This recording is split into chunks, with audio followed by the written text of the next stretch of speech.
see the monster, baby, calling of the sun. That pushes to the sea, they dance upon the rising sun. Owls and angels singing, Lord, it fills my soul. Louder and louder, I hear it so strong. Faster and faster, eagles on the turn. Tighter and tighter, on the lightning train. Closer and closer, you know you're almost so near. And the whole again. Machines make their rounds, don't care they ever see the dawn. Every peaceful flowing river, after the winter's come and gone. Yeah, I feel weak and wounded, long little second song. The old lady at the wheel, holding roses and some thorns. Louder and louder, hear the ancients roar. Faster and faster, people's on the turn. Tighter and tighter, on the lightning flares. Closer and closer, you know your water's so thin. And the whole again.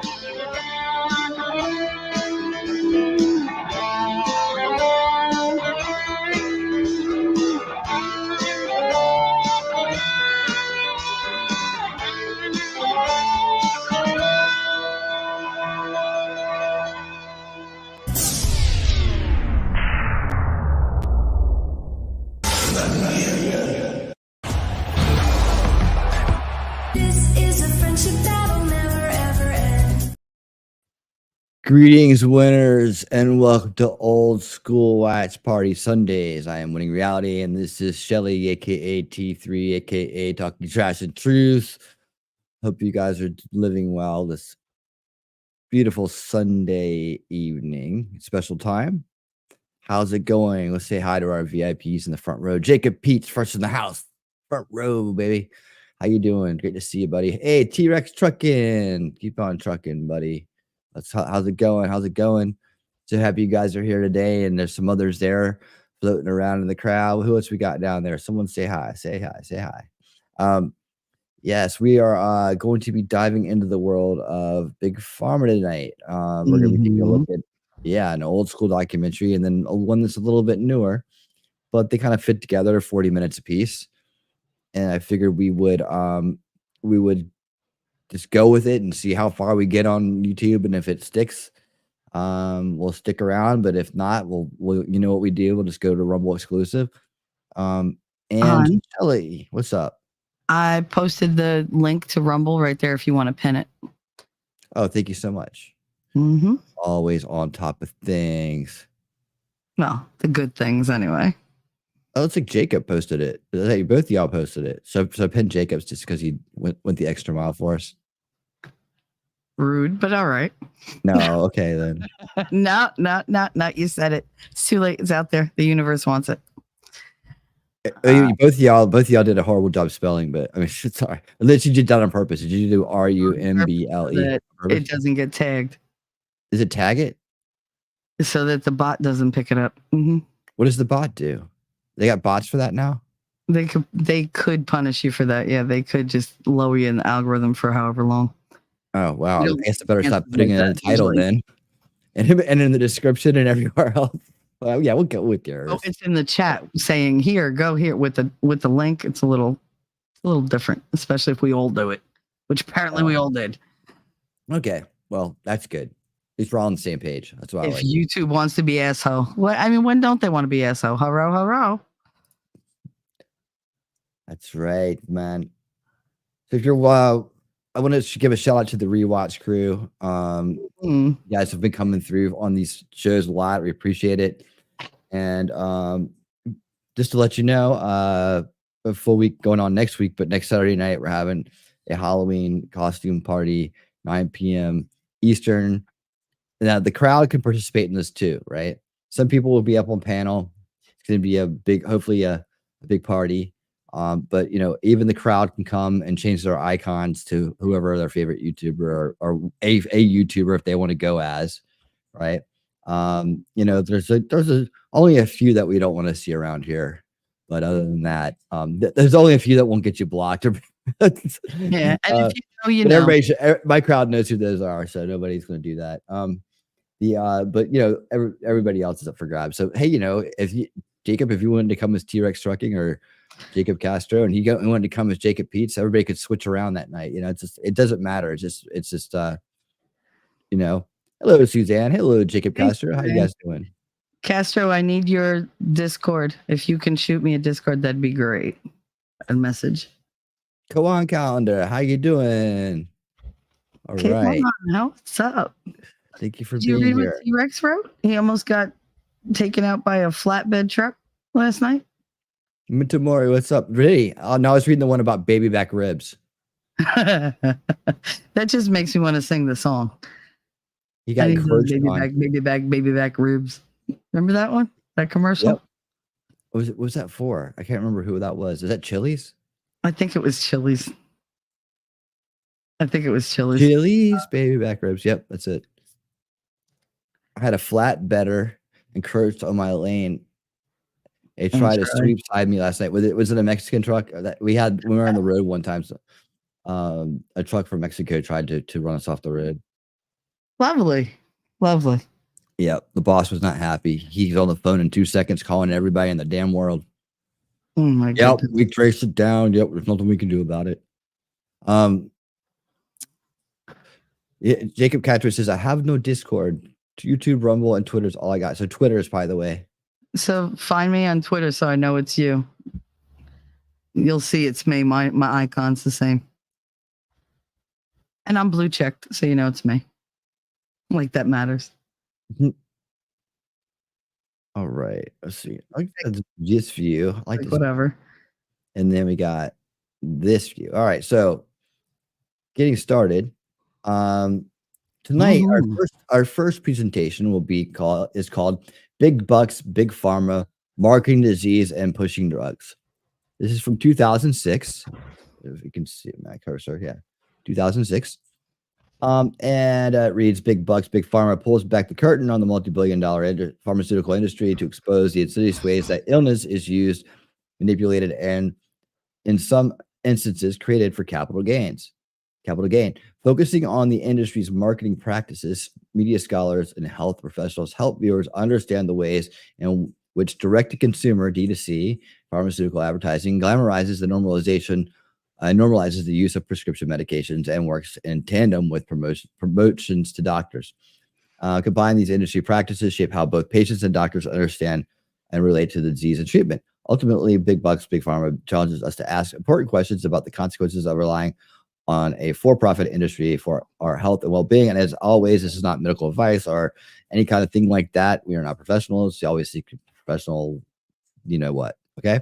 So professional, you know what, and never go swimming without a life vest if you can't swim. And don't fly a plane if you don't know how. All right. So this is a great one. And then the one after that is going to be called Gaming the System. So it's 2 back-to-backs, 40 minutes apiece. And we're going to go in swinging, hoping that we can stick here. I'm going to keep my eyes peeled on the health, the stream health here in the YouTube studio, and hope that they allow us to play it. If they do, then we'll stick around. If not, we'll get ready to rumble. So cool. You have the health stream up? I do. I have it right awesome here. Sauce. It's all nice and green and excellent right now. Let's see what T-Rex says. See how quick that changes. Yeah, we'll do our best. Yeah. Unfortunately, I hit the brake pretty hard to drop back behind the flatbedder, and I got a hard braking critical event, losing more than 5 miles per hour in 1 second. Oh well, I'd rather not be rolled over. Yeah, that do you have cameras on your truck? I never asked if they have if the company put cameras on there so they can see these events and be like, flatbed, what's up? Well, we're glad you're okay, T-Rex. You are a skilled you're a driver, and we're happy that you avoided any kind of injury or accident, especially after seeing that truck on fire the other night. Yes. Oh my God. That was so much. Still waiting for that short. What's a PFP? Since we ought to swap Saturdays. I don't know what that means. Fill me in later. All right, guys. You guys ready to roll? What the hell's a PFP? I don't know. We'll figure it out. And we're not heading over to Rumble yet. We're just, if they try to take down the stream on YouTube, then we'll go. Dan's always trying to get out of here. You've been to stick around and watch this, man. Jeez. Just deep breaths, all right? Just kick your feet up on the chair. You relax. It's all good. It's all good. You're gonna love this, man. You're gonna love this one. All right, here we go, guys. Let's get it rolling in 3, 2, 1, action.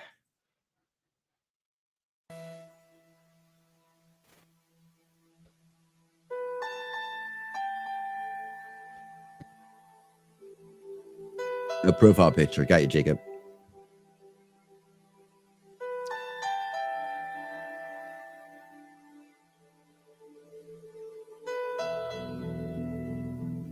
One of the facts of American life these days is that many prescription drugs are now household names. Both doctors and the public want to reach for the newest prescription drug. You can't sit down to TV at night and not see a half a dozen drug company commercials. Millions of Americans watch the ads and then ask their doctors for prescriptions. The reason we're seeing so much consumer advertising is because it works. They do it by telling people, ask your doctor. They can sell us almost anything.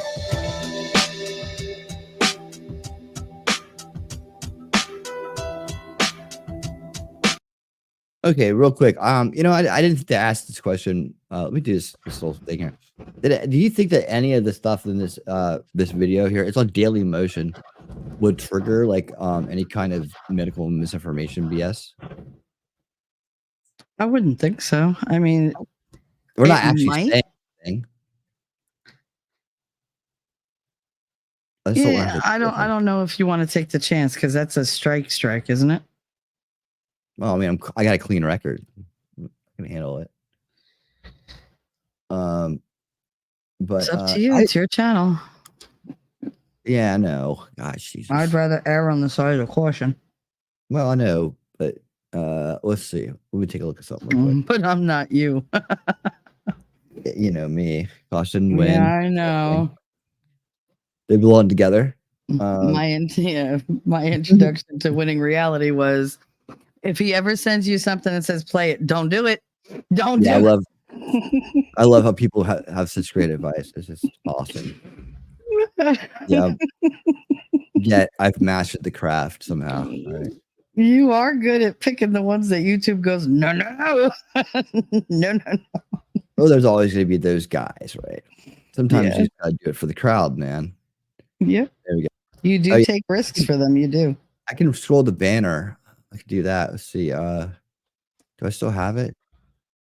I have to make a new banner. Actually, I tell you what. We're gonna go for it. I'm not worried because it's actually a documentary, and I'm not actually. Oh, God damn it! Now I'm going back and forth. All right, crowd. What do you guys think? Anybody want to chime in? Give me some thoughts. I wanted Suzanne to see it though. I don't want her to go to Rumble and feel trashed. Try to make everybody happy. Yeah, but you also have to protect your channel.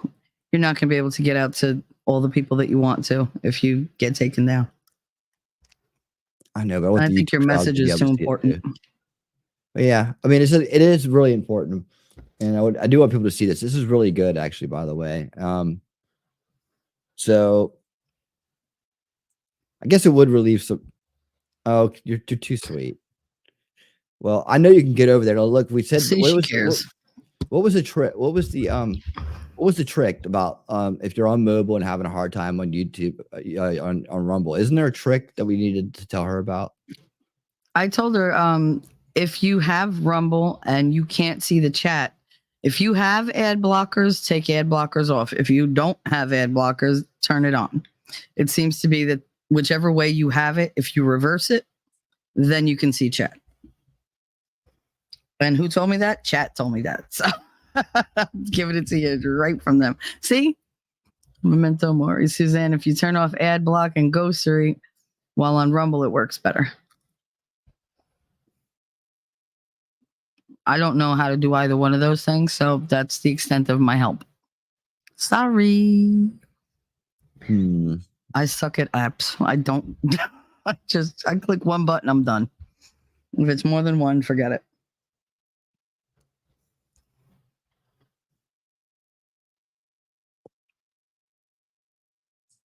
All right. You know, it's not really about Big Pharma. It's about the V's, right? X. So we're gonna roll forward. We're gonna roll forward.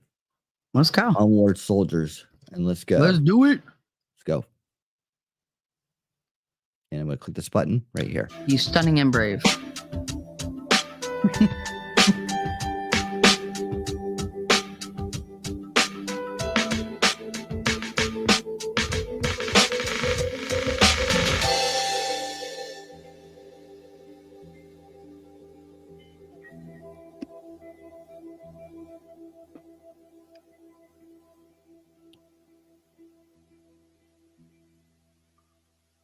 The companies that make up the pharmaceutical industry are among the largest corporations in the world.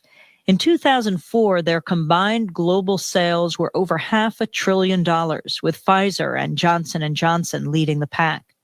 Together, these businesses have come to be known as Big Pharma. In the U.S., the core of Big Pharma's immense profits is from sales of prescription medication. And since these drugs can only be prescribed by medical professionals, most of the industry's promotional and marketing activities are directed at doctors, pharmacists, and other healthcare providers. The companies of Big Pharma hope these campaigns will lead to new prescriptions for their brands.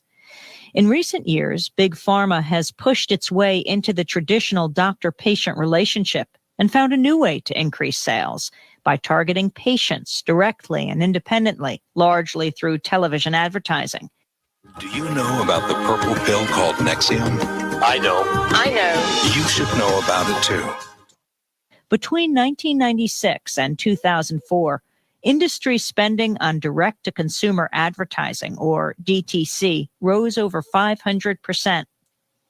Now, even before walking into their doctor's offices, patients have already been exposed to millions of dollars worth of persuasive advertising that encourages them to ask their doctor how a particular brand of drug might help them. Ask your doctor about adding Plavix. Ask your doctor if Zelnorm is right for you. Ask your doctor if a free sample of Viagra is right for you. I asked my doctor about Lipitor. Have you? In this new landscape, the most vital question for American consumers is this: how might the influence of one of the most powerful for-profit industries in the world affect the way we think about our health and well-being?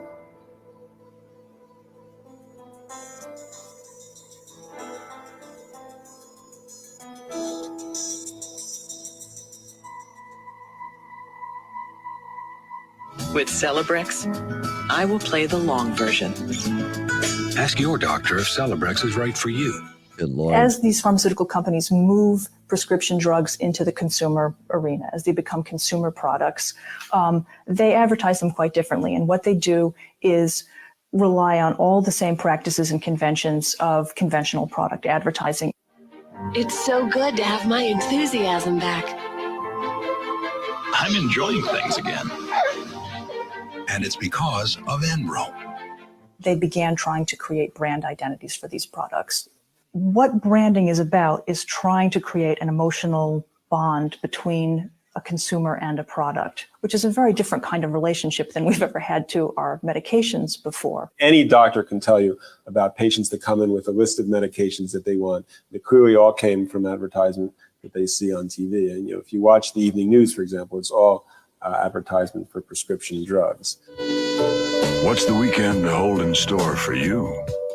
Ask your doctor if a free sample of prescription Cialis is right for you.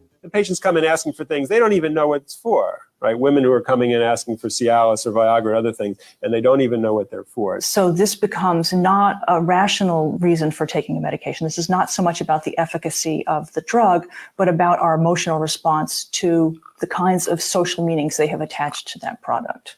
Join the millions of people with asthma who have discovered Singulair. I just want to play. You have these ads that are sort of ephemeral kind of images unfolding before you.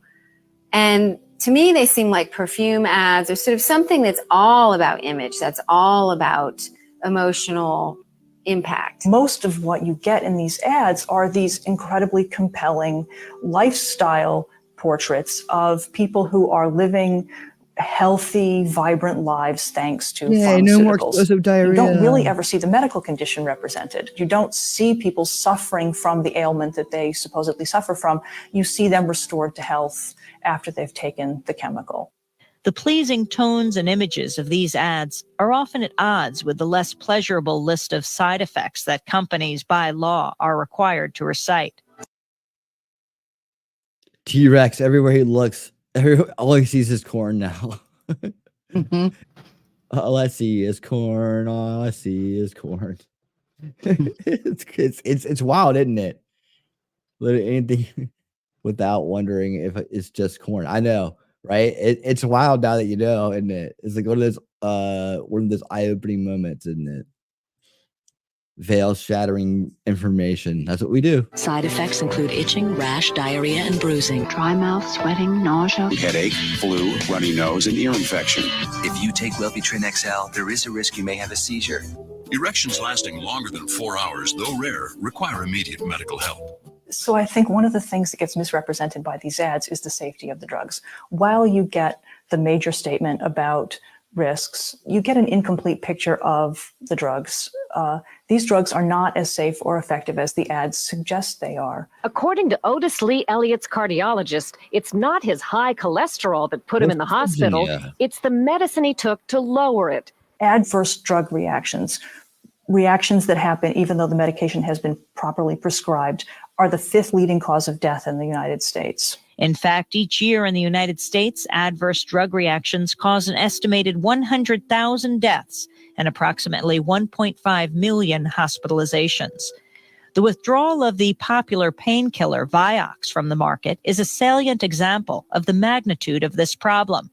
Merck said today that data from a clinical trial found an increased risk for heart attack and stroke. The arthritis drug may have caused 160,000 heart attacks and strokes. 20 million Americans took Vioxx. Vioxx relieves arthritis pains. Often, some say, unnecessarily, in response to advertising.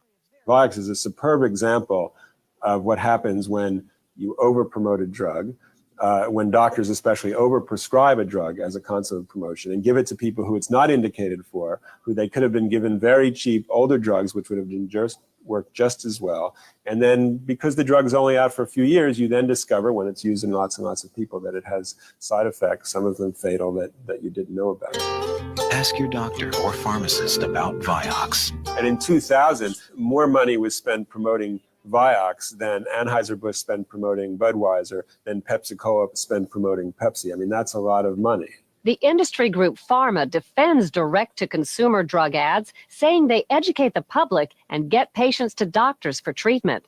I almost feel sorry for people who try to defend the advertising as education because it's so preposterous. I mean, come on. Is it education when Nike, advertises its shoes? Like, now you know how to, cover up your feet and get from point A to point B. That is not what a 30-second television ad of beautiful people playing in the flowers does.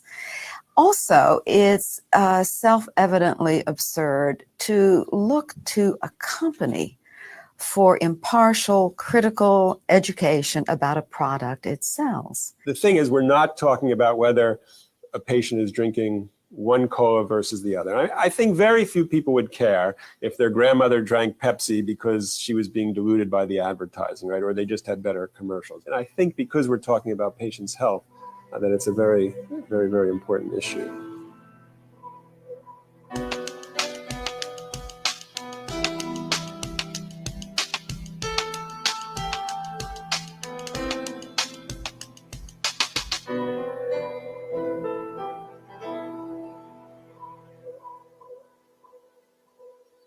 Based on the sheer number of drug ads on television, it would be natural to assume that the industry is constantly creating new and improved drugs. But we might also ask, are these new drugs really more effective than those already on the market? When the drug companies test their drugs and submit their evidence to the FDA to get approval, they don't have to compare the new drugs with old drugs to treat the same condition. They just have to compare their new drugs with a placebo, a sugar pill, which means that all they are really showing is that the new drug is better than nothing. Due to lax government regulation, prescription drugs end up flooding the market. A powerful example of this new market saturation is the exploding number of allergy medications. Allergies used to take the fun out of games. Now, I'm cleared and clear. Hey, remember the do you guys remember this? Like from 2006 when all this was going on? Do you remember all of a sudden the big push of ads, pharma ads? Do you guys remember that? I do. I remember that. I remember all these old ones. You don't see them so much anymore, or maybe I just don't watch mainstream TV or anything. I don't know. But man, I remember when all of a sudden it was like everything was a pharma ad. Everything. Some kind of like new thing that does this and that. Yeah, most of these are on like the cable stations when they do their commercials. That's all you see. It's just insurance and like this. That's it. They're just selling like health insurance or like additional health insurance for older people. And that's all they do. It's just nonstop medication. All of them. This after this after. And it's always the same thing. Even on the internet, every time we get hit with ads, at least 1 in 3 is going to be for some kind of pharmaceutical. Let's see. Jacob Pete asked, obviously coming here to defend Big Pharma, would it be necessary for Pharma to enter the U.S. households via advertising if it wasn't for European countries slashing the prices of drugs through government mandates? Similarly to why we pay so much for drugs compared to other Western countries. Yeah, we definitely are getting jacked on that for sure. I don't know. I don't know. I mean, I don't know. I have no answer for you. Maybe the crowd can help. Hey, Winning Rally, did you know that only the United States and I think like Iran or something allows pharma ads? That's an interesting fact. I did not know that. I did not. I didn't know that either. It don't surprise me though in the slightest. Not in the slightest. Wow, it's amazing. That's sad. It really is the fact that we've gotten to this point. Well, we're a free market, but it's like, the buy advertising space and blah blah. But yeah, there should be some. Again, it goes to show you like who some regulation has the real privilege in this country. It ain't a color. It's a class. You know how much those cost, right? Yeah, the ads themselves, yeah. Especially at during the night. Super Bowl. Especially during like big events like Super Bowls, Olympics. Oh my like God. That. Absolutely. I didn't even think about the Super Bowl. Other drug prices. Oh yeah, those are $1 million ads. And you can always find some kind of pharmacy on there for sale. Every time. And it's crazy to think too that look, if it wasn't effective, they wouldn't put them on there. That's the one thing about marketing and advertising. If they watch their analytics. If it's not effective, they don't do it. Well, they're trying to get this brand name plugged into someone's head. But 9 out of 10 times when you go to a doctor, they're going to tell you what they're going to give you before you even bring it up. Most people don't. Who walks in and goes, "May I please have this X brand X, please?" Like, how about that brand X? They told me to ask you about it. Is this the cleverness of it, or like I never thought they were that effective because I always felt like the doctor's going to tell you what to take anyways. Well, I mean, that in conjunction with the sales reps that go in and give them all the samples. Yeah, I mean, who are they marketing to? And they're like, "Here, we have this. Yeah, it's new. We'll give you a whole bag." It seems like it's complete B2B marketing, like business to business marketing. Like they're completely marketing to doctors, and during these commercials, I don't think these are even for us. Like Claritin, of course, that's over the counter. Anything over the counter, that's for us. But when it's not over the counter, right? They can only be marketing to hospitals and doctors. And they find ways of abusing it. Like you can't get Claritin D. like without getting somebody to unlock the damn thing for you. And then you're only allowed to get like one, I think, like one box. Well, you know, the other thing too is that something else. Yeah, the other thing too is that it's not a common practice to do B2B or business to business marketing on television. It's not. That's very unique in the space. Usually, you do that via sales and communications, right? So you're not normally going out there going, "Hey, does your company need big data solutions? Try HP." You know, it's like that. I mean, maybe I just don't pick up on it, or I haven't noticed it. I'm gonna start paying more attention to what is okay, guys. Just a couple words for you: B2B, business to business; B2C, business to consumer. So Claritin right here, that's obviously a business that's the company that's selling it to the consumer. That's the type of advertising it is. B2B would be something like the Vioxx thing that they were showing, you know, where they're advertising it. It looks like it's directed at the person, right? But who the person isn't going to make that selection. No. Give me the V, you know, the Vioxx or whatever. Give me that. You know, it's like they're not going to go in there and be like demanding these brands. It's like how many times have you ever demanded a brand from your doctor? No. Yeah. Oh yeah, it didn't make it. See, hey Bellator, how's it going? Welcome, happy to see you here. It's more along the lines of making you think you want type X rather than the specific drugs. Yeah, you know, I guess so. Or maybe is this like adoption use? I'm trying to understand. I've never understood the logic in these. Now, when Viagra or something like that, I can see why people be like, oh, you know, Viagra sells itself. Yeah, that's yeah. And then you could go, hey doc, okay, I'm ready to start asking for this stuff now. You know, I can see that. Maybe it's symptoms. So it's like you go in there and say, well, you know, oh, man, I feel, you know, I think I have that restless leg syndrome, and maybe there's only like one big thing the doctors are already primed and ready to use. I'm trying to understand the logic in this market. Let me think about it a little bit more, and I'll get to it. But just for your own purposes, crowd, when you're at home watching and you see a commercial, ask yourself next time: is it B2C or B2B? Right? Just see what you think. The most successful new drug in this class was Claritin, a blockbuster that earned more than $3 billion in its best year. Other companies strongly push their own prescription antihistamines in order to garner a piece of this lucrative allergy market. Yesterday, allergies took you out of it. I will say about Claritin, I'm going to give them props for a second, because here in Atlanta, they have we have this green season, right? The pollen, we literally are in the middle of a giant forest. That's the way it looks. If you fly over Atlanta, you can see what's going on. And every spring, this green, like, you know, it just explodes. This green dust everywhere. Right, it's all coming from the trees. I mean, literally, coach, you have to like you could turn your windshield wipers on and it goes powders off. And I didn't coming from a little farther up north where there's more forest. It didn't really affect me too much when I first moved down here, but it did affect my skin. Like I would find that I didn't even know what was going on during that time, and I was like, man, I break out every time this year. And this woman that I worked with, her name was, I think it was Latoya, right, told me, she goes, try to use Claritin for that. And I did. And it clears up my skin like that. So if I ever like feel one of those kind of like pollen-y kind of things on my skin during that time, I immediately get one of those things, boom, clears it up like a champ. So good on you. Thank you for helping me look better, Claritin.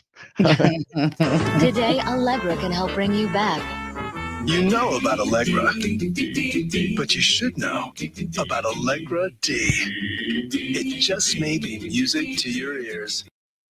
T-Rex has something to say here. I didn't see that. Hey, Winning Reality, did you know that Viagra was invented as a heart medication? And in the trials, the men refused to give the meds back after it was bad at being heart med, so they repurposed it. I wonder why they refused to give it back. 4 hours, baby, still going. Yeah. I looked at the last 7 years, 1998 through 2004.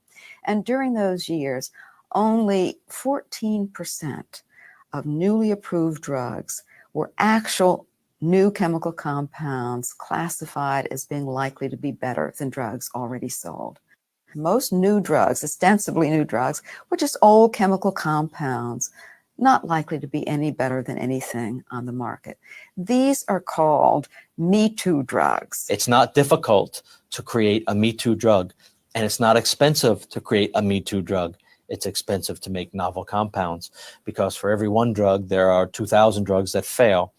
But for every one drug that's a Me Too, you're batting 1,000 when you make a Me Too drug. What the drug companies are doing now is concentrating on lifestyle drugs that can be marketed to vast numbers of people, and the market can be easily expanded.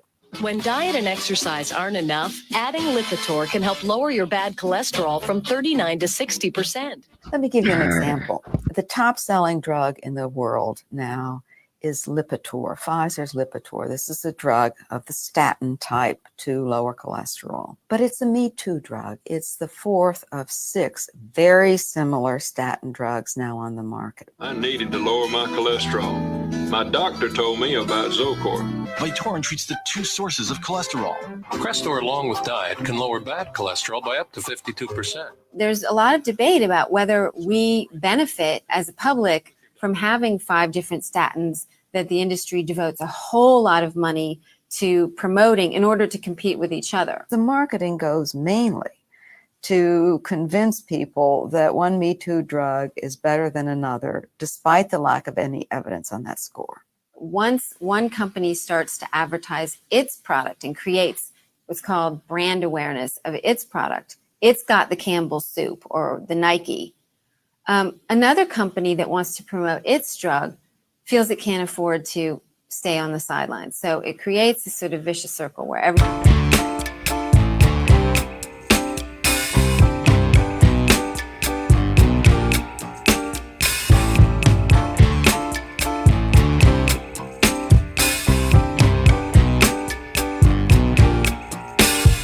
the Viagras of the world. In 1994, $265 million a year went to consumer advertising. In 2004, in the first 5 months of 2004, the same amount of money went to advertise only erectile dysfunction drugs. If a relaxing moment turns into the right moment, Doing. will you be ready? You can be with Cialis. T-Rex says, hey, Winning, if you pause and talk a little more often, you may be able to avoid Big Brother shutting you down as well. Okay, thanks for that. More and more men are making the move to Levitra. We'll do that. Maybe it's time you discovered what all the excitement's about. When we pay the higher and higher prices for drugs, that's the cost that we in the United States are paying for. This marketing is the real name of the game. They've become vast marketing machines now. And if you could stop the Me Too market, you would stop the promotional activities to a large extent. Nexium. Nexium. Nexium. Nexium. Nexium. People are asking their doctors about it. And if you call 1-800-4-NEXIUM, you'll learn about a free trial offer. Today's purple pill is Nexium. Nexium, the new purple pill, is probably the prime example of how the pharmaceutical industry can sell anything. They can take an old drug and they can sell it as a new drug. Nexium is really the same thing as Prilosec. It's Prilosec time. Time to see your doctor about America's most prescribed acid control medicine. In the early 1990s, Prilosec burst onto the scene as an innovative prescription drug to treat heartburn. When Prilosec's maker faced the expiration of its patent, it knew it was about to lose its exclusive right to market the drug. Gene Carbona, a sales rep for Prilosec during this time, explains one way the company addressed this challenge. We were going to be losing $6 billion a year in revenue. And we knew that that was going to have a very strong effect on our company's bottom line. And our company had to answer to the shareholders and the other members. So what they did is they licensed in a drug that was very, very similar, being Nexium. Now the makers of Prilosec introduced their new purple pill, Nexium. There's only one specific difference. It's got one little S isomer, and other than that, it's the same exact drug. It inhibits about the same amount of acid. It's got about the same side effect profile. It's basically the same thing, and it's also purple. In the final 2 years of promotion, we were trained on how to cannibalize our existing market share over to Nexium, even while we still had responsibility for Prilosec. Across America, doctors who specialize in acid reflux disease have switched more patients to the purple pill, Nexium, than to any other prescription of its kind. By 2004, the popular purple pill was available in 3 almost identical versions, but priced at vastly different amounts, ranging from $24 a month for over-the-counter Prilosec to $171 for the new prescription drug Nexium. No amount of hard, cold facts about this drug could hold back its progress in the American marketplace.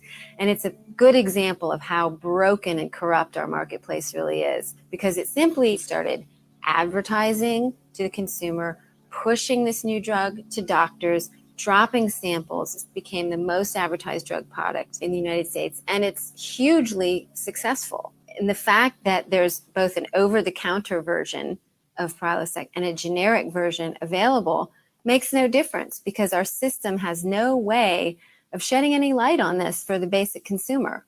It's a classic campaign, very successful, and there are other manufacturers that are out there that know that their products are going off shelf life and promoting not generics, but they're promoting their new branded product, which is almost the same. It's remarkable what this industry is able to do and how they're able to create images of drugs as either being new or more effective or safer than older drugs, when all of the underlying information points totally in the opposite direction.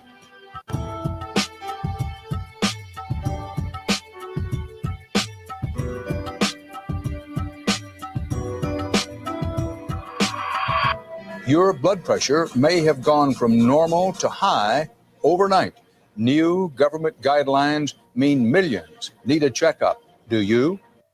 At the same time that drug advertising is pushing people to their doctors, experts are busy redefining what it means to be sick.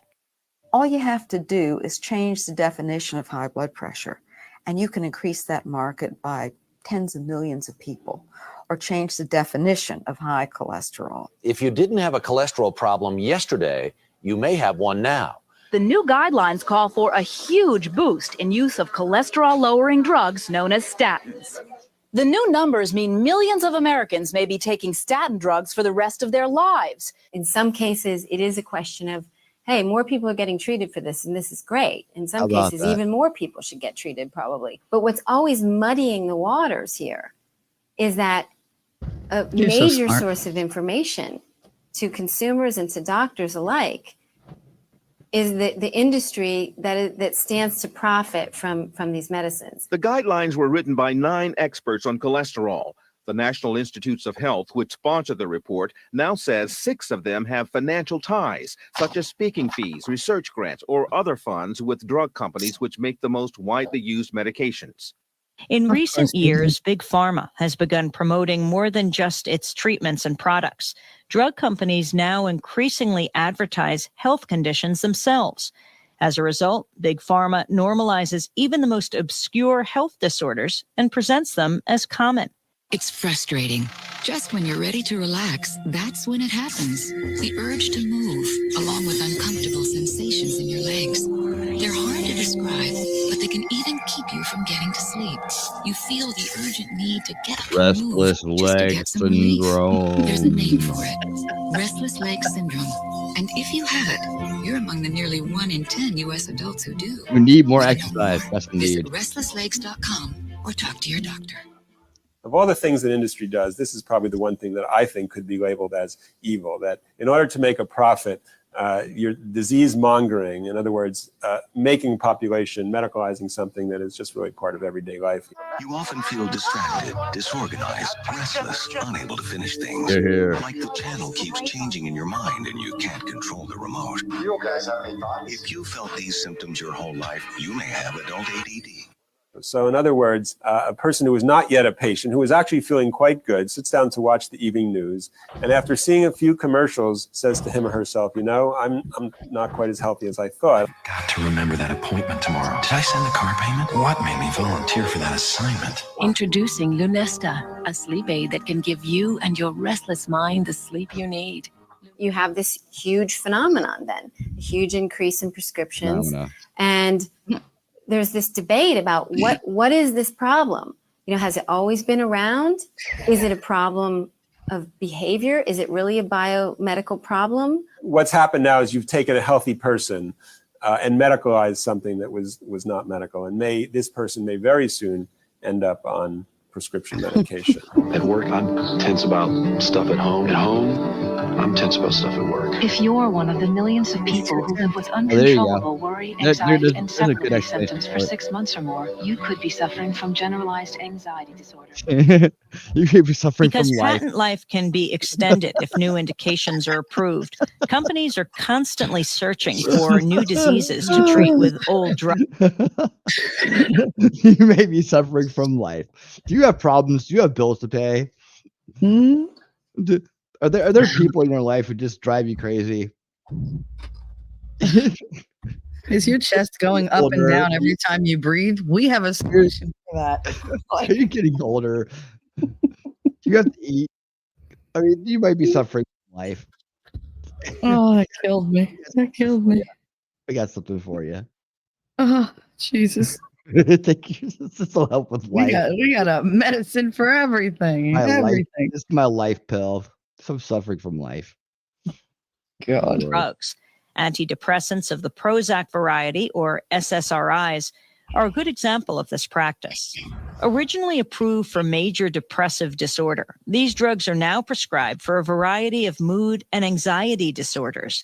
Each new indication approved promises increased profits and must therefore be promoted heavily to the public. A striking example is non-sleeping action disorder. It's like it's like being awake. Wait, what's premenstrual dysphoric disorder? Please do tell. I don't even know what that means. Like, what do you have the wrong idea about your PMS? You see it differently than the rest of the world? Because dysphoria is like it's not really going to happen. It's not happening. Oh, I don't understand these titles, these diagnoses. Come on. You have to just trust and consult people for the things that they need. Consult like the banner says. All right, there you go. how Paxil was revitalized as a treatment for social anxiety disorder. Its company hired a public relations firm to frame this condition as a major and common medical problem, and the firm launched a multifaceted campaign that moved beyond advertising to get stories about social anxiety disorder placed in print media and on television. This morning, we begin a special two-part series on social anxiety disorder. Many of us have suffered from shyness or fear of social situations at some point in our lives. But for millions of Americans, their anxiety can be debilitating. Paxil's award-winning product director was quoted as saying, "Every marketer's dream is to find an unidentified or unknown market and develop it. That's what we were able to do with social anxiety disorder." What it is. What it feels like. What it is. What it feels like. What it is. We know what social anxiety can feel like, and Paxil can help. When people begin to critique these advertisements and these campaigns, I think it's a little easy. So Suzanne asks, so why do you want me to see this? Because we're all watching a watch along together. We didn't want you to have to leave. So you come to the show. Obviously, if you come to the show, you enjoy the content, right? There's no other need to come here if you don't. And so, yeah, we just want to make sure that you could see it with us. There you have it. And thank you for being a member for 3 months. Yes. Away we go. See, good. Make these things up and try to convince people they have them. Yes, That's the hook, isn't it? They list all these symptoms, which you're bound to have. Like the majority of these are, do you have headaches? Oh, yes, I do. When you bump into things, do you feel pain? Oh my God, yes, I do. When your skin is cut, do you bleed? Oh my God, what's wrong with me? Like it's like normal things, but you put them all together, you get people to feel like hypochondriacs. You get them, oh, I have that, I have that, I have that. That's like if you ever Your go, moods often change. come You on, feel that's sleepy what they say. sometimes, Don't self-diagnose right? because it's just, ugh. No, always consult your medical professional with these symptoms you hear about on TV. Easy to actually forget about the people who do suffer from social anxiety Hey, disorder, look, who how you suffer doing, from buddy? major depression, who suffer from post-traumatic stress disorders. You know, there are people who That's the, suffer from these conditions. over on Rumble. Thank you for being on Rumble. These commercials are also geared towards attracting investors in their stocks. So good point. It's a very good point. It's also good for the insurance companies. You get heightened, appointments. And now with all the televisits, they don't even have to give you 20 minutes or 30 minutes in a doctor's office. You get slotted in for a 10-minute, computer appointment, or sometimes not even computer, on the phone. So they can't even see you. You just tell them what's wrong with you. They go, all right, I'll call the script in. And that's like, but they charge you for a full office visit. And then you wind up going away with, oh, I have like 6 new scripts. I'm going to be fine by the time I take these. Meanwhile, the doctor didn't even see you. You got no blood test done, nothing. Sometimes it works like that. Yeah, and there's supply and demand. Allegedly, too. That's what I've heard. Allegedly, this is all alleged. Allegedly. But supply and demand is a real economic function. So, there's also that too. They Demand create goes up, bigger revenue sources. All that stuff. We all know how that works. Money talks. Yep. And whose lives are radically transformed by the medications. And I think it's actually important to remember that. That doesn't mean that at the same time, we're not sort of creating a culture of the worried well. People who might have this problem are sort of suddenly concerned that they have this problem. Over 10 million Americans suffer. Do you? If we take shyness, which is probably a part of the personality of most of us, in some situations, it's an appealing part of people, part of their personality. And we turn it into a new entity and we call it social anxiety disorder. Now you've increased the size of the market. Now you can go out and you can advertise Paxil for social anxiety disorder, for somebody being shy. The Paxil CR ad reads to me a little bit like medicalizing normal experience. If you are one of the many who Oh, suffer Mike, from welcome. overwhelming anxiety and intense thought? fear Huh? of Who social thought? situations with unfamiliar people, now there's Paxil CR. Paxil CR helps relieve the symptoms of social anxiety disorder all day, so the real you can come through. You have people who look mostly comfortable, but they're a little uncomfortable in a social setting, and we're turning that into a condition that needs significant treatment. The SSRIs have a million side effects. They're not clean drugs, and to suggest that if you have a tough time going into a meeting and introducing yourself to people, you should be on an SSRI, I think is problematic. We are going to take a closer look tonight at the possible link between antidepressants and suicide. The other disturbing aspect of there this goes that class of word. I antidepressants didn't say it. was the YouTube, I didn't fact say it. that these I didn't drugs say were it, being Lord. prescribed This is on to a large television, number of mainstream children. media. About 1 million children under 18 take such drugs now, with doctors writing 3 times as many prescriptions as they did a decade ago. And we don't know if the drugs were being used appropriately, if they were being used in children with major depressive disorder, or they were being used on a 12 or a 14-year-old boy that didn't make the football or the basketball team, and he felt sad. So you have this kind of system that has no brain, it has profit as its goal and it has no mind, and it just builds the market without thinking about, are there other ways we can deal with this? That brings up a point. There's also a documentary I've been thinking about playing called The Corporation. How many people out there have seen The Corporation? Like, I felt like that's one that a lot of people got to see back in the day. But it talks about the psychological makeup of a corporation as a person. The whole thing of the corporations have been given the rights of an individual or a person to be treated. They've been personified, if you will. But since they've been legally considered people, then but they're people that you can't arrest, you can't the same kind of punishments on. What is the psychological makeup of this kind of person, this corporation? That's what the documentary, The Corporation's about. I liked it. I'll review it. If you guys want to see that, that might be a good one for us to go to next. I think this kind of brings up a good point. Yeah. Let me know in the chat. Is this something we want to pathologize? Is it something we want to see as a sickness? Critics have pointed to Prozac's reintroduction as Sarafem as one of the most disturbing examples of how companies simply promote new conditions in order to repackage old drugs. It's that week before your period. The irritability, mood swings, bloating. Think it's PMS. It could be PMDD, premenstrual dysphoric disorder. Those intense...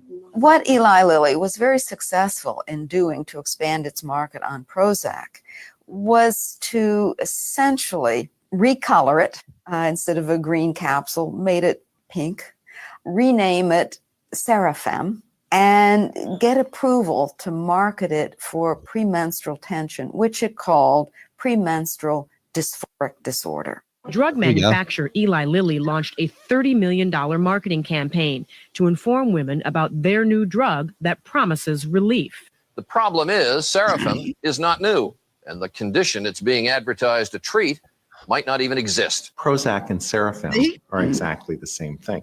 It's all a matter of image. Sarafem, the first and only prescription medication for PMDD. I very much feel like Once that lady on the again, plane. the pharmaceutical industry, through its advertising ingenuity, is able to sell us almost anything, even old drugs as new drugs. A lot of women would really be outraged if they knew that they were just taking good old Prozac, same dose, but priced, at my drugstore anyway, over 3 times as much as generic Prozac. Fueling the debate, Sarafem's marketing blitz started just before Eli Lilly lost its exclusive patent to sell Prozac, a drug that generates $2 billion in sales each year.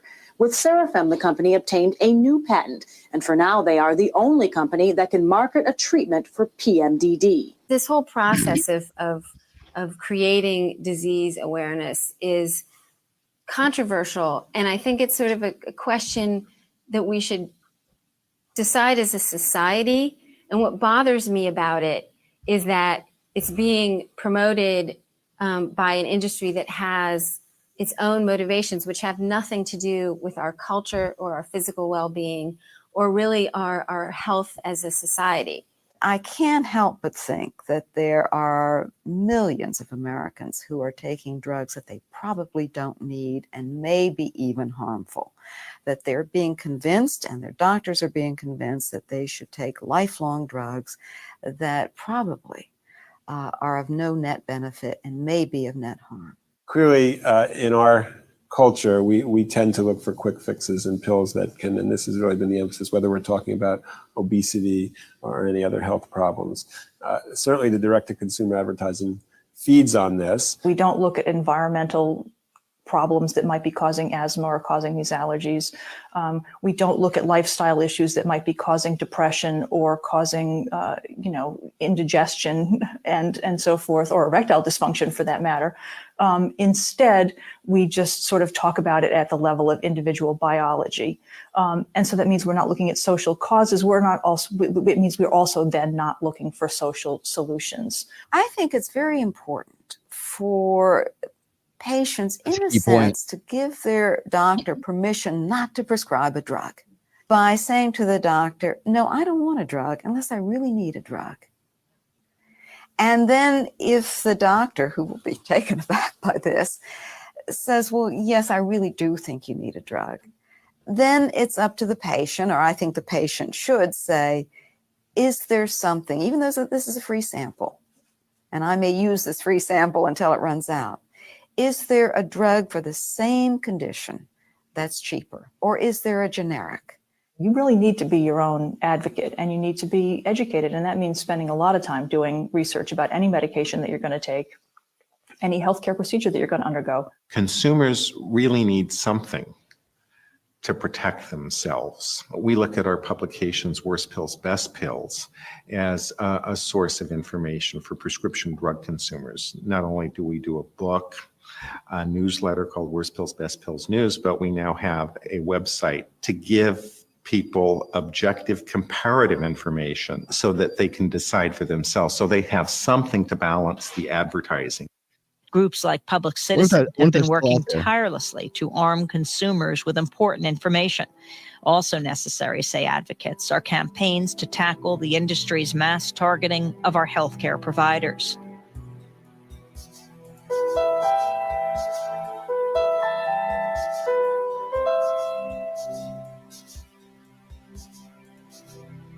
While direct-to-consumer advertising remains the most visible aspect of the drug industry's overall marketing approach, the real story lies behind the television screens. Invisible to most consumers, the majority of pharmaceutical promotion is still directed at medical professionals. Increasingly, drug companies are pushing their brands at medical conferences and in medical journals. In addition, there are close to 100,000 industry sales representatives who spend countless hours visiting hospitals and physicians' offices and leaving behind branded items to remind both doctor and patient who they are and what they're selling. Oh, yeah. Oh, there you have it. That's what we were talking about earlier. You know, they're using different terminology. I guess the terminology has been upgraded since 2006, but yeah, direct to consumer, business to consumer. Business to business. Tony. Hey, what's up, Tony? How you doing? I've had my appointment bumped so that he could squeeze in one of these reps. Yeah, that's how important they are. Yeah, I was going to say, I know people who've done this job. And I knew this one woman who did this job, and she made a lot of money. A lot of money. You gotta be ruthless. Yeah, well, yeah, she definitely had trade, but you know, but she was a fun party girl at the same time. Yeah, they make a lot of money. They're busy. They're always moving and going different places and hustling. They hustle, but they make some cash. And that's what they do. They pop in. I've literally been at a doctor's appointment and had one of these guys pop in. Yeah, they're very attractive. Those reps. I've never seen an unattractive rep. And I think that's they're part of the marketing. Oh yeah. And they got a big old budget for wining and dining and and giving out lots of free stuff and lots of fun at the same time. Yeah. Let's see. Bellator says a doctor gave me to quit smoking. Yeah, I remember that one. 12 drugs later, I was almost bipolar. Quit them all. So 17, almost died, but basically back to normal after 5 years. Just normal crazy now. Oh yeah, that's cool. Yeah, that's one. Yeah, that one in particularly. I've heard things. That's my murder drug. I've heard because things. It instantly turns me into like a raging, violent psychopath that can't control anything. Yeah, I've heard things. It was bad. This woman isn't funny how the rep always is attractive selling. This one woman, isn't it funny how their reps all are always attractive women selling to an industry dominated by men? How about that? There you go. There you go. Anyone who's been a patient or has ever set foot in a doctor's office know that the offices are just flooded from clocks, pens, coffee mugs, calendars with branded drug names on them. In fact, if you pulled over any medical resident or medical student who was wearing a white coat, and there have been studies that have done this, likely almost all of the things in their pockets would be branded products, whether it's from their pen, their stethoscope tag, compass, other things that they use for medical purposes.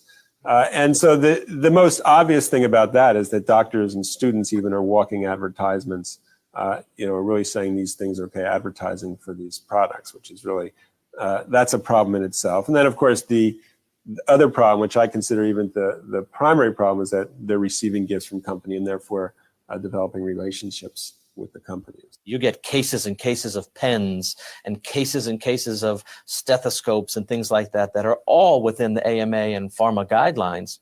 But you also have a budget that pretty much is unrestricted. Doctors now, their morale is fairly low. Managed care is causing a lot of problems for them. They're being treated now as just one more vendor in some respects.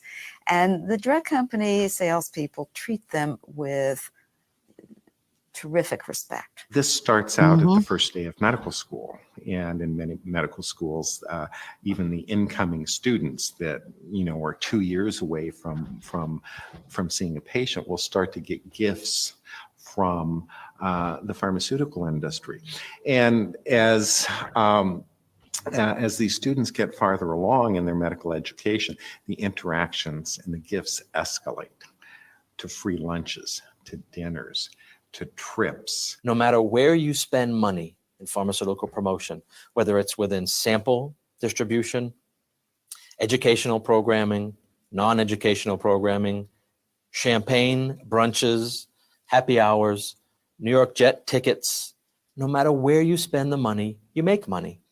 And my boss always told me, don't worry about it. There'll always be more funding. Spend what you can. In fact, if I give you $100,000 to spend, Gene, I want you to spend $200,000. Certain activities that would be illegal if they were called marketing are not illegal if they're called education. There's a safe harbor for them. For example, it's illegal to give kickbacks to doctors to prescribe your drug.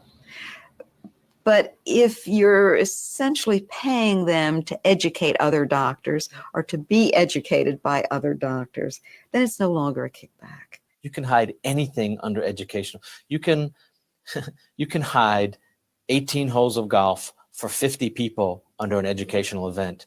And during those 18 holes, you can give a case of scotch that costs $1,000 to each one of the recipients of this free golf round. You can give golf clubs to individuals, and it's all under educational. So when the drug company says, oh no, we don't spend money on those promotions anymore, it's all educational, I know for a fact that anybody that played golf with me got a $300 putter, and my bosses never saw that on the expense form because it went under education. All kinds of things with a sort of thin educational veneer over them. That's where I think the lion's share of their marketing money goes. And they get what they pay for. I mean, they're not charities. They track very carefully what doctors prescribe before and after they attend one of these events.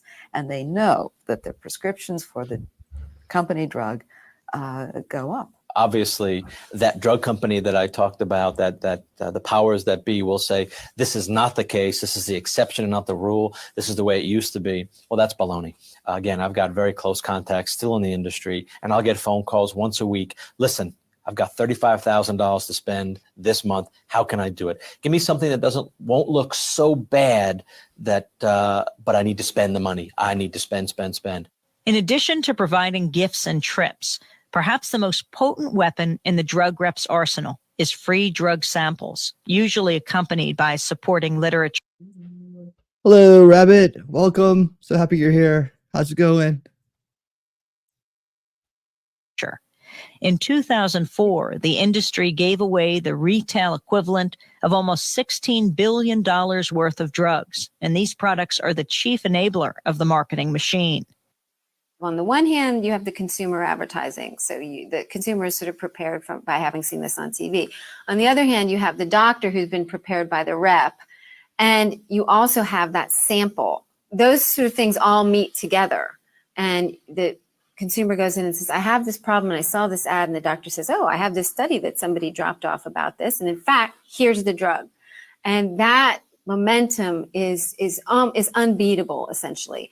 And it works, even if there are people out there saying, hey, actually, there was a federal agency that said that's not the right drug to take. That's actually not the most cost-effective drug. None of that stuff matters because that apparatus that I just described is so powerful. And what it is a way of getting both patients and physicians hooked on their product, which is always the newest, most expensive product on the market. You don't see generic drug companies out there sampling generic drugs that cost $3 a month. In any town USA, you walk into a physician's office and you walk into a room that's usually a 10 by 10 room full of hundreds of thousands of dollars of samples. They're all the most expensive branded drugs. These are drugs that cost upwards of $100 to $300 a month, and the office is full of them. A physician prescribing the appropriate medication is not necessarily what the industry needs. What the industry needs, or a particular company, is the physician prescribing their medication. And this is the same issue that applies to the rep speaking with a doctor, who the reps will say they're educating doctors, but of course what they're trying to do is promote their products and get the doctor to prescribe their product. Physicians will say that the journal ads and the television commercials and the drug rep visits and the lunches and the pens and the pads and the pizza have no effect on them whatsoever.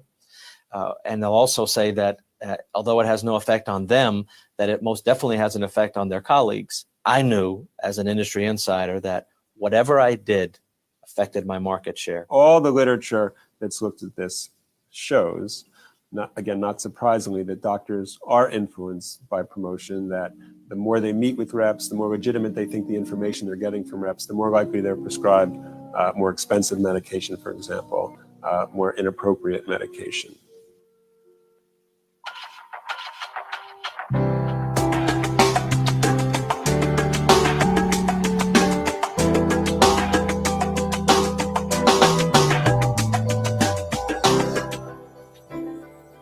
Increasing numbers of physicians are now breaking the silence around these issues. They're refusing to meet with drug reps and working to expose Big Pharma's influence on the medical profession. More and more doctors are becoming outraged with ceaseless mass marketing from the drug companies. Doctors and medical students across the country today took a stand. Doctors, medical students, and even former industry insiders are raising public awareness through the media, while at the same time organizing within the medical community to challenge the industry's promotional practices. I'm working with AMSA, which is the American Medical Student Association. AMSA has 60,000 medical students from all over the country, and what they're working on is this big farm-free campaign, pharmaceutical-free. And they believe that although drug companies are needed, drug reps are not needed. One of the biggest problems has been that nobody was talking about it, that the hidden curriculum was accepting all these gifts okay, because the teachers and everybody else were doing it. But there was no other message. And what we've been trying to do now is to get medical schools to explicitly and formally in the curricula themselves in the medical schools to talk to students about this and discuss the ethical and professional issues involved. In 1999, Bob Goodman created the nonprofit No Free Lunch to help educate healthcare providers, the public, and especially medical students about these issues. We have a pledge for physicians as well as other healthcare providers to take, which essentially says that they won't accept gifts or other promotional materials, that they'll practice on the basis of the scientific literature. And many patients do email me asking me if there's a physician in their area that has taken the pledge. So it is my hope that eventually that one of the things when the managed care organizations have their list of doctors and says whether they're board certified and they speak English and Spanish, and have they taken the No Free Lunch pledge, that there'll be a yes or no on that for patients to choose them. Advocates for reform are also moving beyond this focus on individual physicians and patients to argue for more fundamental systemic changes. Well, in a sense, you can't blame the drug companies for doing what they're doing. These are, after all, investor-owned businesses whose fiduciary responsibility is to maximize the value of their shareholders' stock, that is, to increase profits any way they can. I think my greatest criticism would come for the institutions that have allowed themselves to be corrupted by the drug companies. Sadly, it appears. Hey, Jacob, I'm reading your comments. I think that lady just pretty much summed up everything you were saying in a way. Let me know if you agree. That our federal government has been really extensively co-opted by the industry. And I'm really not a person given to sort of cynicism or conspiracy theories about this sort of thing, but many people in Congress have said they've got a stranglehold on us. They get into all the Capitol Hills in every state in the country and in Washington, D.C., and they're spending billions of dollars trying to create legislation that's either going to protect the industry or to help promote the industry. That's one of the things that the industry does with its vast wealth. It buys influence, and it also uses its wealth to co-opt any institution that might be expected to stand in the way of its drive for profits. So it co-opts, first of all, the U.S. Congress. It gives generously to political campaigns. It has the largest lobby in Washington. Nothing goes through Congress that it hasn't approved. So it begins with U.S. Congress, and then through the U.S. Congress and the administration, it controls to a remarkable extent the FDA. We need the FDA. The basic structure and the idea behind the Food and Drug Administration was in the public's interest. And I think the framework is there. What's missing is that there has been no oversight. And Congress has allowed the industry to become the FDA's partner in the development of new drugs. Some senators said the FDA shares the blame. One of my concerns is that the FDA has a relationship with drug companies that is far too cozy. The incentives that we have in our healthcare system and kind of healthcare as a business and all aspects of it, business are really kind of perverse in the sense of how we should be thinking about the public's health. I think the public is becoming very disillusioned. They're no longer believing that this is a miracle industry in the sense that they may once have believed that. So in a sense, I think it's just a matter of the public starting to put this all together and put pressure on Congress. The influence of the industry on American medicine is far too extensive, and we've been naive about it. And we need to separate them and be clear-eyed about what the motives of industry are and what our goals are as a people for our public health. The relationship between physicians and the drug industry doesn't begin once you have your MD or your private practice. It begins the day you hit medical school. Many medical students are given, quote, gifts on their very first day. It's interesting that those gifts are never things like a free dinner at a fancy restaurant or free tickets to a basketball game. They're not even pens or prescription pens. What they tend to be is things that look like they're about education. So they're a textbook or an ophthalmoscope that you can look through and say, oh my God, I'm going to be a doctor. And I think what that's about is establishing a relationship, establishing good feelings, and a dependency and a sense of entitlement. I work really, really hard and nobody else is really nice to me, but these guys are really nice to me. And at the same time, the notion that we're all in this together. We're on the same side, the side fighting against disease.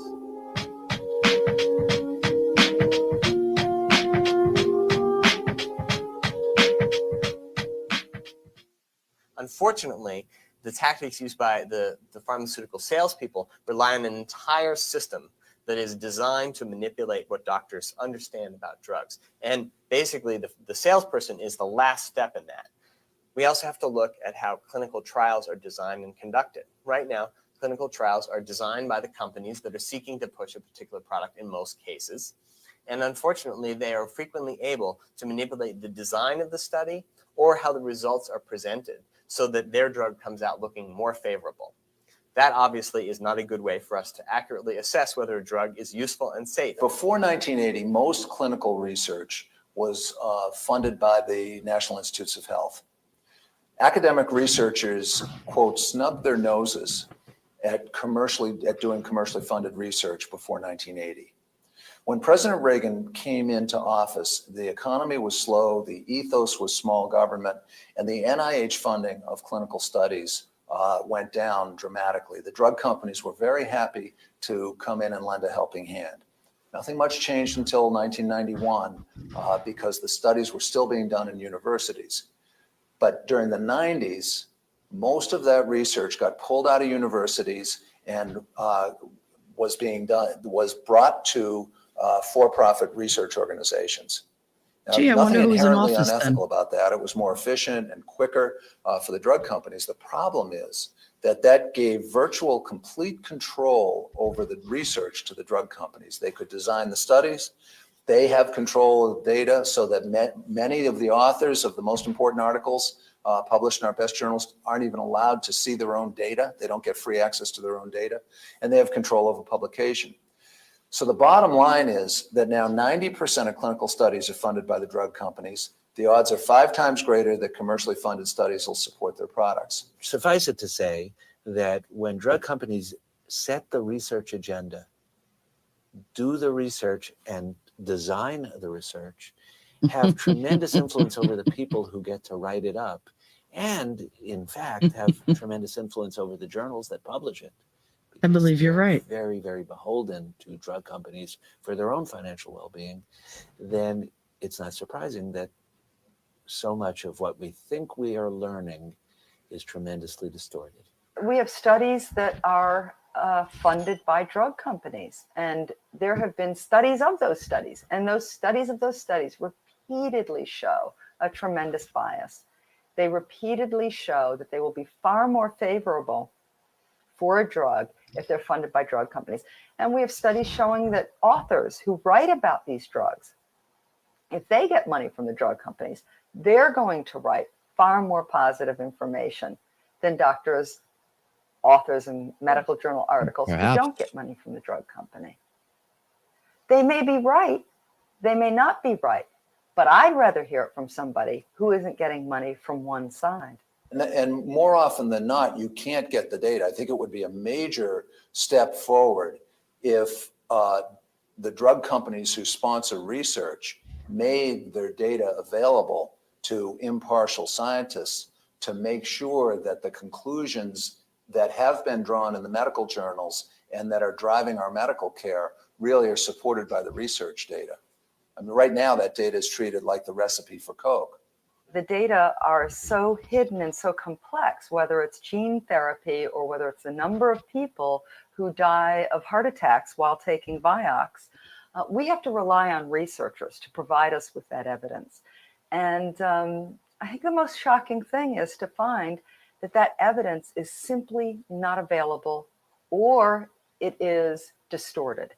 And some of it is hidden as trade secrets. Federal trade secrets laws, commercial interests allow drug companies to withhold some of this information. And I just recently found out, for example, that the Food and Drug Administration does not report all the deaths it knows about in patients who are on certain drugs, because these are considered federal trade secrets. One of the problems in the drug industry is that studies are frequently either hard to find or the results are manipulated by drug companies. We've certainly heard a lot about that in terms of Vioxx and the heart attack risk. But in the case of Nexium, those studies were printed and reproduced, the results, right in the package insert that the FDA requires accompany the drug in pharmacies. So these were not secret, but it's really fine print and not something that most consumers can understand, whereas the ubiquitous television ads touting the benefits of the so-called healing purple pill are very hard to miss.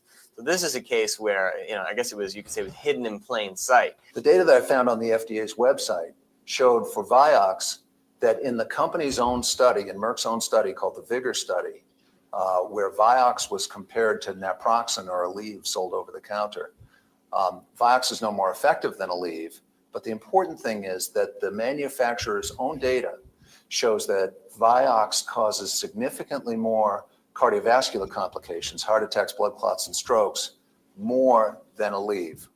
And overall, Vioxx is a more dangerous drug than Aleve. So that if I, as a family doctor, prescribed Vioxx for 100 patients in a row, within the next year, there would be 2.5 serious complications because I treated those patients with Vioxx instead of Aleve.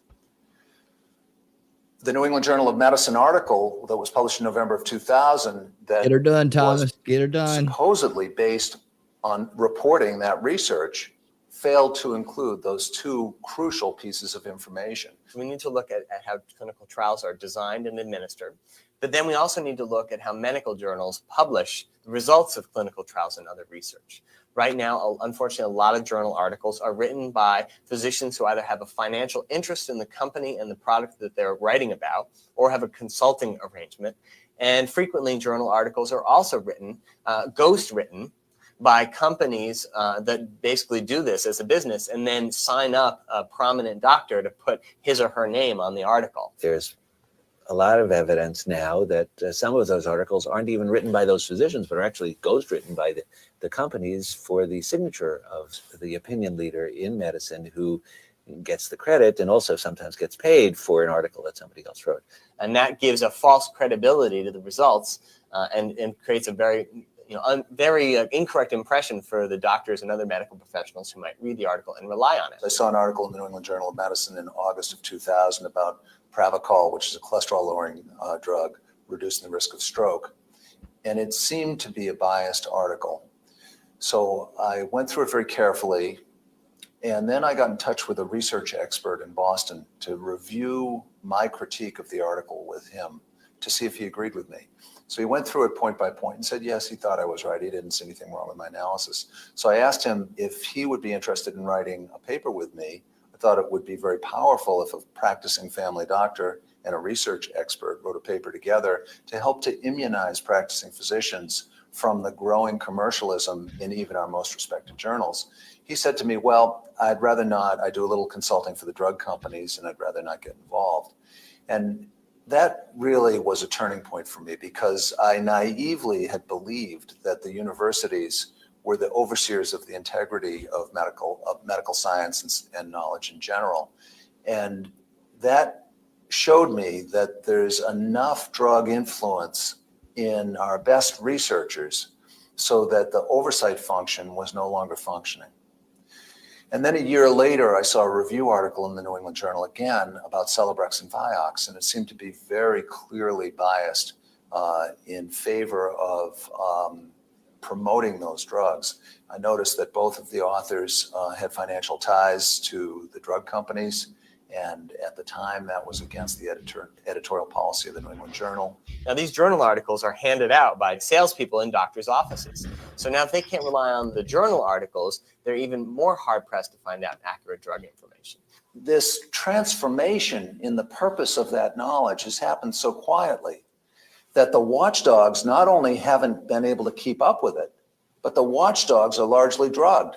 So more than half of the budget of the division of the FDA that approves new drugs and oversees drug safety is funded by the drug companies. 90% of the clinical studies are funded by the drug companies. 59% of the experts who write the clinical guidelines that create imperatives for us to follow have an active financial relationship with a drug that's being considered in the guideline process. About 70% of our continuing medical education that doctors participate in to maintain their state licenses is funded by the drug companies. And we all know that there's now one drug rep for every 4.5 practicing doctors. So the drug companies are spending about $30,000 per doctor each year for marketing. The pharmaceutical companies spend a lot of money on marketing. It's probably close to, in 2005, probably close to $20 billion. It's well documented that the drug industry spends roughly twice on marketing what they spend on research and development. And this really demonstrates the drug industry's skewed priorities. And though industry will say the marketing costs don't affect the cost of drugs, they do say the research costs affect the cost of drugs. So though I'm not an economist, I don't see how you can have one but not the other. And that, in fact, just like the research costs may affect drug costs, I guess that marketing costs probably affect them too. They're more interested in marketing drugs of questionable innovation to the American public than they are in researching genuinely innovative drugs that will be real breakthroughs for diseases that not just Americans, but people all over the world are suffering from. So, the fact that they spend twice as much on marketing as they do on research really undercuts their argument that they need the high prices that they force us to pay in order to somehow pay for all this supposedly innovative research that really isn't taking place. First of all, they always claim that their prices have to be high because of all the research they do. Well, in truth, most of their research goes towards Me Too drugs, Those are drugs that just simply imitate other drugs that are already on the market that do the same thing. They're not saving lives. They're not changing things. They're just a different drug company trying to get a piece of the market. The notion that we got to learn zillions of things because there are millions of journals being published every month is just not true. In fact, very little that comes out in the 30 years that I've been a doctor has really changed my practice. Hey, Shizzy, what's up, buddy? Been important. There have been a few things, but you know what? It wasn't hard to know about those things. Those things were so dramatic that you couldn't help but learn about them. Good example, the All Hat study compared diuretics, fluid pills, which are very inexpensive, beta blockers, which are very inexpensive, and then 3 expensive classes of antihypertensive medications. Well, it turned out that the diuretic that costs only $30 to $50 a year was equal to or superior to all the other drugs in preventing the complications of high blood pressure. So the British Medical Journal published a wonderful article in which they interviewed a strategic marketing consultant for the drug companies. And the interviewer said, well, isn't this going to be a problem? Your expensive drug is not as good as a drug that costs $30 or $50 a year. And he said, no, this won't be a problem. We have a $10 billion industry. We'll have 55 promotional events, and this data will go away. It'll fade away. And I believe he was right. It did fade away. And this is another thing that gets gross is when they come out, because it's going to go off of patent, right? So it's going to be, a generic can be made. Well, they just switch the formula ever so slightly, so we get 3 more years of exclusivity to the drug, and we can still charge our premium prices. Nexium, we have all seen the TV ads for. It's the so-called healing purple pill. And many people know that it is a successor to Prilosec, which was the original purple pill. The main difference between Nexium and Prilosec is the yellow stripes they added to Nexium and the price. Now, Nexium is 7 times more expensive than Prilosec. The piece of information that AstraZeneca is not too anxious to publicize is that there is basically little or no medical difference between those 2 drugs. Basically, Nexium is a chemical mirror of the active ingredient of Prilosec. It's called an isomer. They've taken pains to try and portray it as though it's different, but they haven't really been able to do so. In fact, the main studies they did to demonstrate that it was somehow superior really didn't do a fair comparison. They compared a 40 milligram dose of Nexium to a 20 milligram dose of Prilosec. And even when they did that, the differences were really marginal at best. And in one of their studies, no difference at all.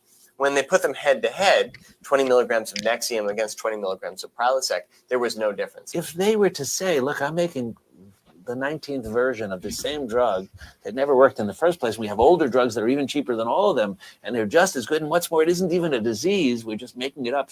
Shyness is now social phobia or something like that. If they were to say that this is really just about making money, they wouldn't make a lot of money. So they're smart enough to know that the way to make money is to convince us. When I say us, I mean at all sorts of different levels, that this is really about a noble search for science and health.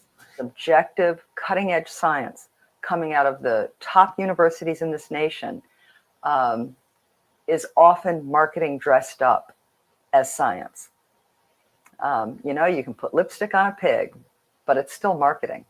Supposedly, the web opens up medical information so people can do their own research. But studies show that about 80% of the material that people find on the web about medical care is commercially motivated, whether or not it's identifiable as such. And there are a number of groups on the internet that look like these bona fide, disinterested patient groups that would only want the best thing that's right for them. And you come to find out that they're 100% funded by a drug company. Unfortunately, the FDA currently only requires, when you are seeking to have a new drug approved, that you show that that drug is better than a placebo. In other words, that the drug is better than nothing. That's really not very useful information for the doctor. They don't require the drugs be compared to each other. And that's a huge gap in our medical system. And other countries do require the drugs show that they're an improvement over what already exists, and do research to show how they stack up against each other. There are some publications and research institutions that are doing this kind of research. The biggest one, the most important right now, is the Drug Review Effectiveness Project at the Oregon Health Sciences University. And this basically is a meta-analysis where they collect all the different studies comparing drugs within a class to each other, and they make conclusions about how they stack up and which ones are really the most effective. Now, for consumers, much of that research it gets distilled on a website done by Consumer Reports. It's called Best Buy Drugs. And they do essentially for drugs what they've done for years for refrigerators and vacuum cleaners and other products, which is tell you within a particular, say, group of heartburn drugs, which one is the best buy, the most effective for the money. So, so things like that are really important resources. I remember Consumer Reports. Planning. Hi, just a reminder, I need to make sure I have the right mic on when I talk. And also, if you're enjoying the content here on Rumble and YouTube, please drop a like or a thumbs up, depending on which platform you choose to watch this content on. Thank you so much. And we'll be wrapping this up in about 6 minutes, going to intermission, and then starting our second feature of the evening. And that website for the Consumer Reports Best Buy Drugs is crbestbuydrugs.com. Even when physicians could see through some of this stuff, even when they could say, you know, this isn't right, the drug companies would do an end run around the doctors and go straight to the patients with direct consumer advertising. And patients would start demanding these drugs. And what they found was, I mean, a study clearly showed that when patients ask for a drug, doctors will often yield to that request, even when they know that's not always the best choice. I had been in practice for 20 years. I closed my practice 10 years before. So all the patients in my practice I had been working with in a small town for at least 10 years. There were many of my own patients that I could not convince that these drugs weren't better. They would come in asking for Vioxx and Celebrex. And I would say, look, I know as much about this as anyone in the country who's not working in the drug companies. And these are not better drugs. And my patients would say, well, I saw them advertised. Or even more emphatically, my friend had them prescribed by a specialist, implying you're just a family doctor. And many people said, if you don't prescribe them for me, I'll go to another doctor who will. And I could not convince people that I was looking at the original research and that it showed that the drugs were more dangerous. The reason 20 million people took Vioxx and many similar millions took Celebrex was because of the advertising. It's because consumers saw Dorothy Hamill skating around on their televisions in those Vioxx ads we've all seen that so many people took Vioxx. So that's a perfect example of how drug advertising totally skewed what drugs people took and how much they paid. Because Vioxx was many, many more times more expensive than a bottle of ibuprofen, which for most people would have been just as effective. And not only would they not have paid more, they wouldn't have been at heightened risk for heart attacks. If there's anything in American or Western society that sort of dominates our cultural life, it's advertising. Advertising costs millions of dollars for the Super Bowl for a minute. And the reason it does is because it works. Because by spending a few $1 million on advertising, you make billions of dollars. And the drug industry is very good at advertising. The ads are so beautifully designed to create an emotional connection and a sense of needing these drugs that they really capture a lot of people's interest. God, you can name all these drugs nowadays. You would never, 10 years ago, you couldn't name, unless you were prescribed that prescription, you could not name a drug. And now you could name 10 off the top of your head. Isn't that crazy? There is evidence that the best advertised drugs to consumers are the best sellers. No surprise. So drug advertising is really skewing the market and how much we pay. It's not going to go away. I think that's very unlikely, but it needs to be much more strictly regulated. When President Bush first came into office, there wasn't an FDA commissioner, and he appointed Daniel Troy to be the chief counsel of the FDA. And one of the first things he did was make a rule that all of the advertising infractions that had been responded to in a matter of days previously, because the committee that looks at them, the division that looks at them, would send out warning letters or sanction letters, all of those problems would have to come to his office.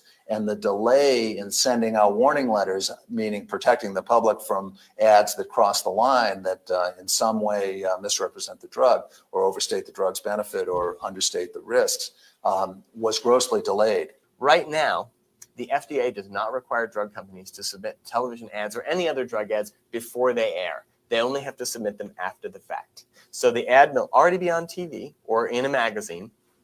And the FDA, if it eventually gets around to doing something about an ad it considers deceptive, may be too late.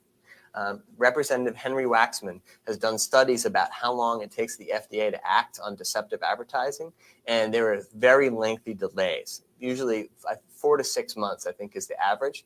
By 4 to 6 months, many of these ads have stopped running. The damage is done.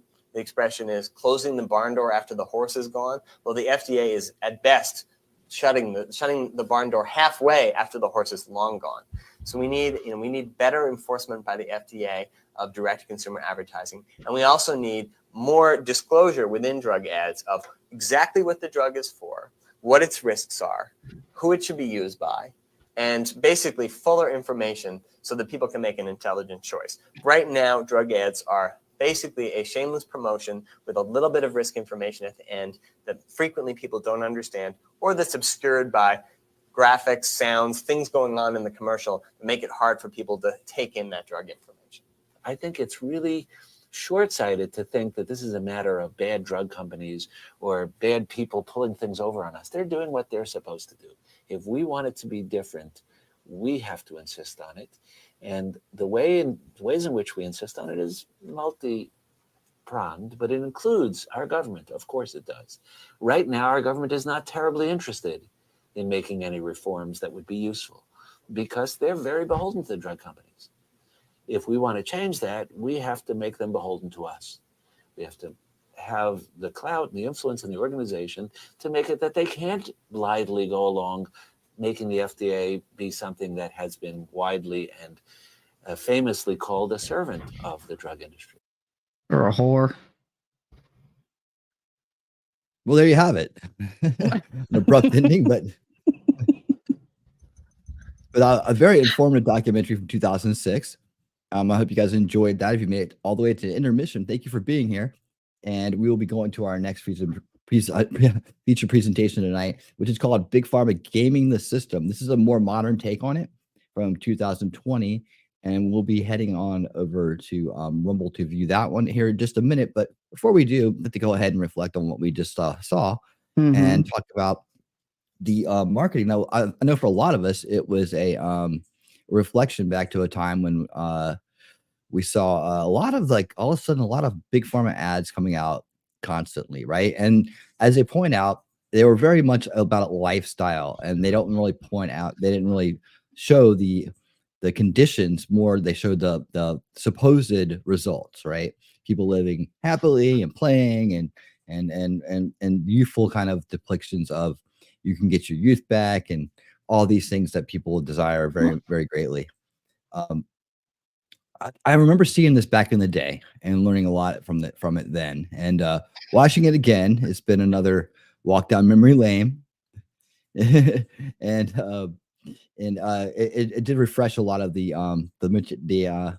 content, like a lot of the information that I learned a long time ago, and it's helped me kind of help other people along the way. So I hope that you guys learned a lot from it, and gain some insights, and hopefully could pass those insights along when needed. T3, what did you think? You haven't seen that one before, have you? No, I haven't seen that one before. But what you were just saying about it being the thing of the 90s, it seems like each decade we had something that fed on the one before. Like the 80s, we figured the 70s was all like hippies and drugs and whatever. The 80s was all about Wall Street, right? And we know what ran Wall Street. It wasn't people, it was the powder. It was that kind of drug that went through, and tons of extra money. People were ruthless just so they could keep the cycle going. And then you get into the 90s, they don't have that decadence because a lot of them were getting, jailed in the late 80s. They move on to drugs in the 90s, selling drugs, but the legal kind, because all the other kinds had already been outlawed. I mean, marijuana was made a class 1, so that was, hard to come by even sometimes. Then 2000, when everybody was all hopped up on the drugs and everything, they moved into like security. So now they're upping the anxiety levels with, because we had the terroristic threats and, we had all that. They began creating scenarios where people would need more and more and more. It seems like they just built, I know you like to say it's generational, but this is more even like semi-generational. They don't even wait a whole generation. They just build and build and build. They put They into built, green. they so learn that- from the analytics and research. They're yeah, constantly but that's what at they work. do. Mm-hmm. It kills me. Now, I have a question when it comes to, how they treat everything instead of curing. If they were to actually put medicines out that cured things or that physically, actually did reduce like symptoms or whatever, made them functioning people, they would have to go back to work because they would no longer qualify for disability or Social Security. They would have to go back to work, and the jobs usually aren't there, which means unemployment would go up, which means they'd be taken from another system, which is far more limited than Social Security and disability. So how does that work? If they That's an were to interesting cure these scenario. things, would that be Interesting a scenario. breakdown in the economy, like the federal economy? Well, here's the real secret. Here's the real secret. Prevention is the key. It always is. So it's more than a miracle cure, because a lot of times once you already have a onset condition, there a lot of times, more times than not, there isn't a cure. There's maybe a better way to manage it, or a kind of a walk back somewhat, but there's still some damage that's been done. It's like if you wreck your car, right? You can get the dents kind of like worked over, but the damage to the actual piece is always there. It's just kind of like it looks a little bit better on the outside. That maybe not the best analogy, but I've always said prevention is the key. Prevention is always the best solution. So I agree. if you could prevent conditions from oncoming by better food, better health, better cleaner water, exercise, better lifestyles, then you have a much better chance of not having to deal with conditions down the road. And sometimes when we're young and we feel immortal, which I certainly did when I was young, you don't think about these things. You don't think age and you'll ever lose that vast amount of energy and viability. It's just doesn't occur to you when you're out there in the game trying to make your way in the world. So a lot of it has to do with where we start at and how we teach the young. Again, prevention is a key. Generationally thinking, it starts at youth. I raised my son on clean, real food and water, and healthy. And I still practice putting the healthy mindset in him as much as I can, so that he actually gets into that phase of life when he's making decisions for himself, more so than me. He will hear those voices, and he'll have that foundation to put himself to make his decisions off of, and pull himself up from when he does have to do that. $20 from T-Rex Trucking, winning. King Corn really got in my head, and the ones from 2 weeks ago today when I ordered my food from Aldi, I went for organic meats and stuff, and really only strayed when it came to snacky foods, but yogurt and grass-fed meat. That's awesome, T-Rex, dude. You're gonna feel better, look better. You're gonna, man, especially you're still in that youthful vein there. It's really gonna make a difference. It's really gonna help you down the road, man. That's a great thing to hear, man. I'm happy that it helped you. Thank you for the $20 super chat too. And man, that's what it's all about. That's what it's all about, man. And it's never too late to start. And I'm glad that you are catching this information in your younger years, so that you can benefit from it greatly and throughout the rest of your life. So that's awesome. And thank you for saying that. I really appreciate it. All right. Oh, Rabbi, thank you. Oh, yeah, absolutely. Thank you for being here, Rabbit. Love you. Love you, Rabbit. So much. Mwah. Hope to see you next Saturday night, 9 p.m. for our Halloween party. You can come as your favorite streamer, our person, or maybe you can come as your favorite mod. Come as yourself. The best mod there is, Rabbit. The best. But it's supposed to be fun, so we can all switch avatars or dress up like whoever we want to. I have my Halloween costume already. I kind of sneak peeked it last night on Lincoln Kane just for fun, but you guys will have to show up to see what I'm going as this Halloween for Halloween. It's gonna be fun. All right. What else I'm saying? Take this possible side effect. Yeah, headaches. Actually, yeah, Mike. I hear you on that one. Yeah. So the next documentary we're gonna watch, right? We're gonna go ahead and get started on that. I am immortal. I'm a redheaded. How can you die if you don't have a soul to begin with? Oh yeah, good point, T-Rex. it kind of touches on what he was saying at the end, you know, about better management of the FDA and so on. And we know that Trump did a pretty good job with that. But it touches on some issues about the pricing and how it affects people and how they kind of you know, the system's been gamed. You know, the system's been rigged. You know what we practice here, unrigging the game, right? So we learn so we can unrig the game and start winning reality. That's all of us, by the way. Not just the vessel with the idea, but all of us will become winning reality. So tell you what, let's go ahead and pop on over. Hey, to all the people in the rewatch crew, thank you so much for being here and rewatching this. You rocked the whole house and some. And I hope you will now head on over to Rumble and check us out over there, because we're going to do part 2 of our evening tonight, our watch party, old school watch party Sunday. Big Pharma, how much power drug companies have, a documentary called Big Pharma Gaming in the System. And we will see you guys over there. And hopefully I will do this. Above. Link is posted above, and I will get it into the description as well for the rewatch crew. And hopefully I will get the timing right on this one this time. All right, here we go. Man, everyone's tensed up for a Rumble.